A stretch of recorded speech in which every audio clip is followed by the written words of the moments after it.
Good evening. This is a special night for me.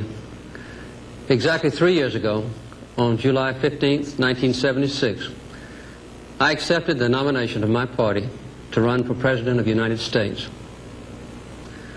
I promised you a president who is not isolated from the people, who feels your pain and who shares your dreams, and who draws his strength and his wisdom from you. During the past 3 years, I've spoken to you on many occasions about national concerns: the energy crisis, reorganizing the government, our nation's economy, and issues of war, and especially peace.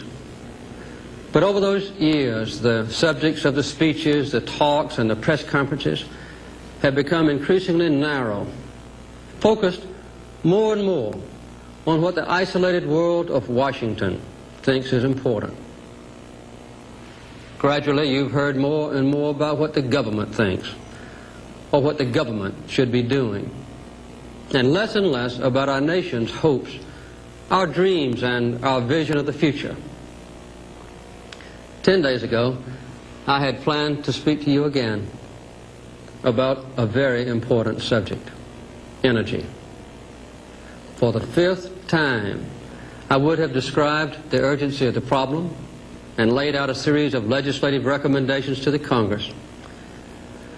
But as I was preparing to speak, I began to ask myself the same question that I now know has been troubling many of you. Why have we not been able to get together as a nation to resolve our serious energy problem? It's clear that the true problems of our nation are much deeper than gasoline lines or energy shortages, deeper even than inflation or recession. And I realize more than ever that as president, I need your help. So I decided to reach out and to listen to the voices of America. I invited to Camp David people from almost every segment of our society: business and labor, teachers and preachers, governors, mayors, and private citizens. And then I left Camp David to listen to other Americans, men and women like you. It has been an extraordinary 10 days. And I want to share with you what I've heard. First of all, I got a lot of personal advice. Let me quote a few of the typical comments that I wrote down. This from a Southern governor: Mr. President, you're not leading this nation. You're just managing the government.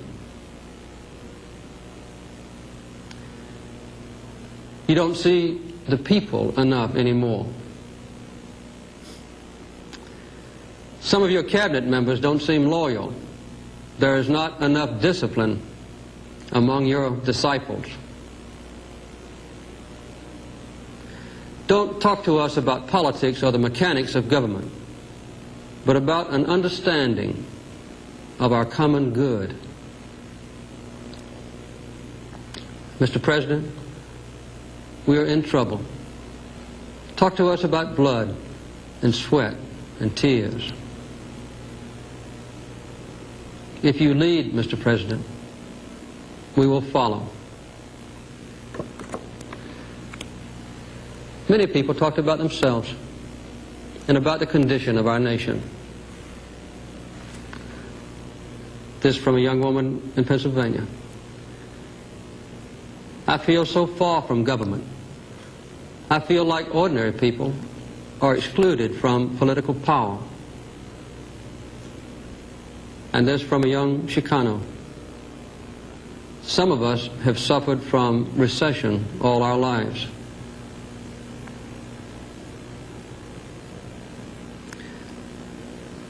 Some people have wasted energy, but others haven't had anything to waste.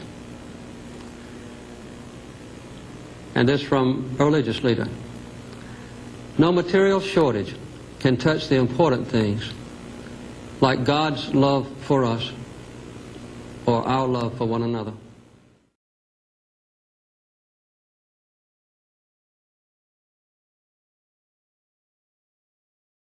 we've been told we're not ready, or that we shouldn't try, or that we can't, generations of Americans have responded with a simple creed that sums up the spirit of a people. Yes, we can. Yes, we can.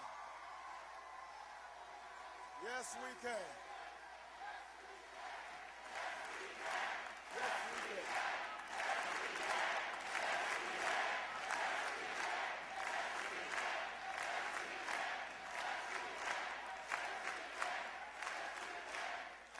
It was a creed written into the founding documents that declared the destiny of a nation.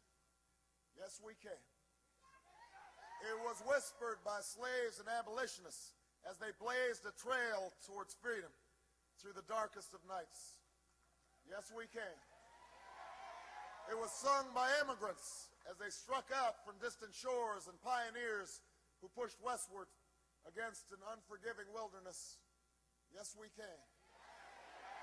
It was the call of workers who organized, women who reached for the ballot, a president who chose the moon as our new frontier, and a king who took us to the mountaintop and pointed the way to the promised land. Yes, we can to justice and equality.